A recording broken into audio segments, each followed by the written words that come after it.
Good day, I'm Twyla Whelan and this is your JIS News for Monday, July 15.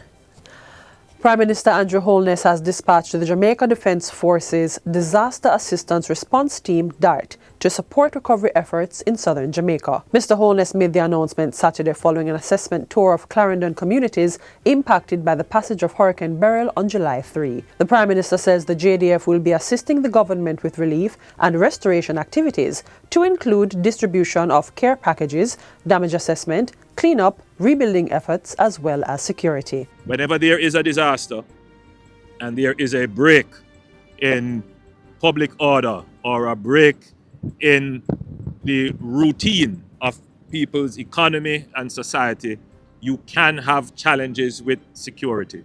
And so the JDF is also here in Rocky Point, in Portland Cottage, in Mitchelltown, in Lioneltown, in all the areas. And so the JDF is here also with the support of the JCF to ensure that this area remains stable and remains in good public order.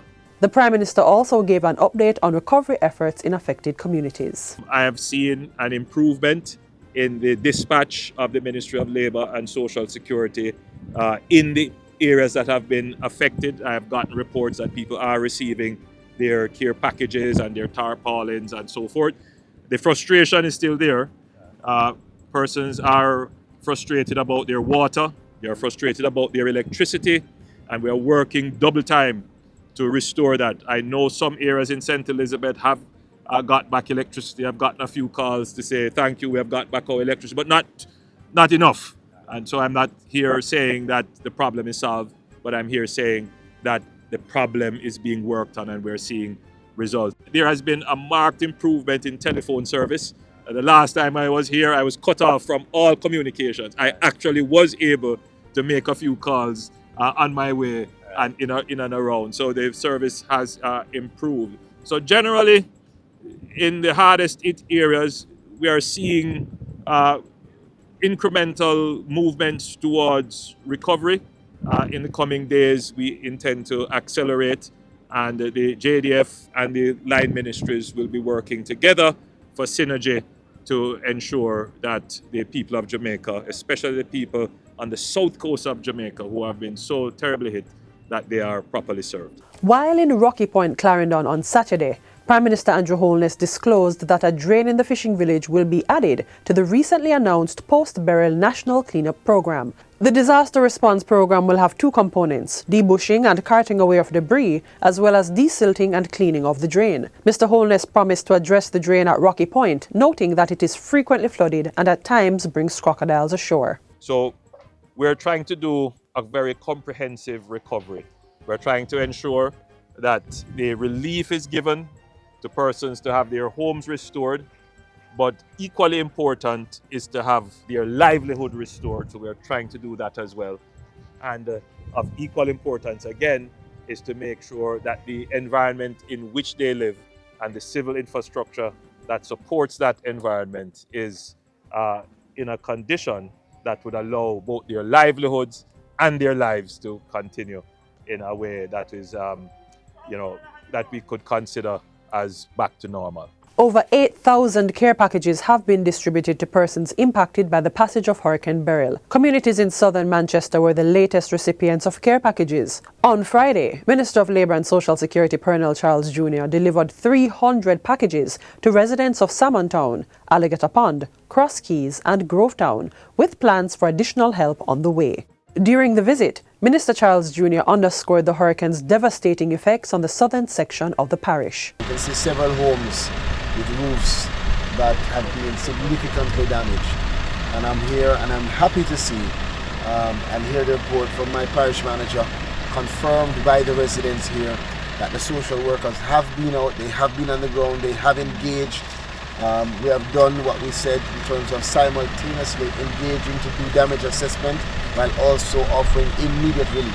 The goal, Councillor, is to ensure that we are addressing the most immediate and vulnerable and ensuring their safety.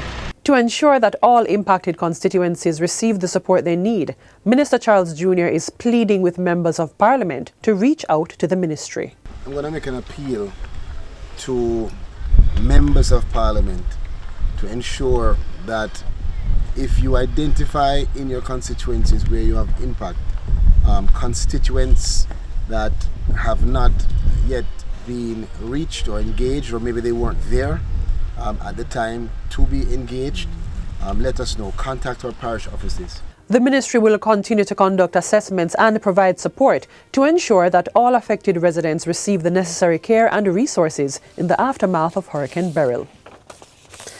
Still on post-Hurricane Beryl recovery activities, the Office of Disaster Preparedness and Emergency Management, ODPEM, has been instructed to include hurricane straps in its distribution of toolkits to persons who lost roofs. The directive comes from Minister of Local Government and Community Development, Desmond McKenzie, following Friday's tour of South Manchester. According to Minister McKenzie, 9 out of 10 homes in the area have lost their roofs, which were not properly supported.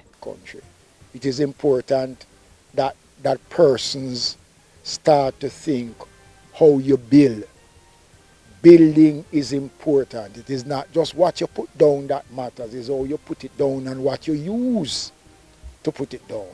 And so we're going to be making hurricane straps an important component of our messaging, and we're going to be providing it for persons who are going to be involved in the process of reconstruction of their homes and their business places.